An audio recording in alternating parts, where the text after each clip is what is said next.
તો મહત્વના સમાચાર ગાંધીધામથી સામે આવી રહ્યા છે। પૂર્વ કચ્છ એસપી સાગર બાગમારાએ વિગતો આપતા જણાવ્યું હતું કે ગઈકાલે ગાંધીધામના બેન્કિંગ સર્કલ પાસે Hitachi case management service private limited કંપનીની 2 કરોડ 13 લાખ રોકડ ભરેલી કેસવાન લૂંટી જવાનો પ્રયાસ થયો હતો અને આરોપીઓ આખી કેસવાન નસાડી ગયા હતા અને આ ઘટનાની જાણ થતાં જ પોલીસ દ્વારા વ્યાપક તપાસ હાથ ધરવામાં આવી હતી।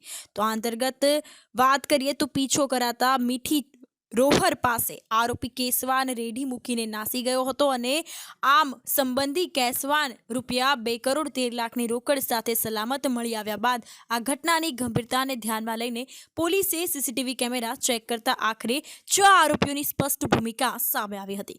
આરોપીઓ પ્લાનિંગ પૂર્વક આ ઘટનાને અંજામ આપવાનું સ્પષ્ટ થયું છે અને 6 લૂંટારાઓને પોલીસે ઝડપી લીધા છે। આ અંગે કાયદેસરની કાર્યવાહી શરૂ કરી।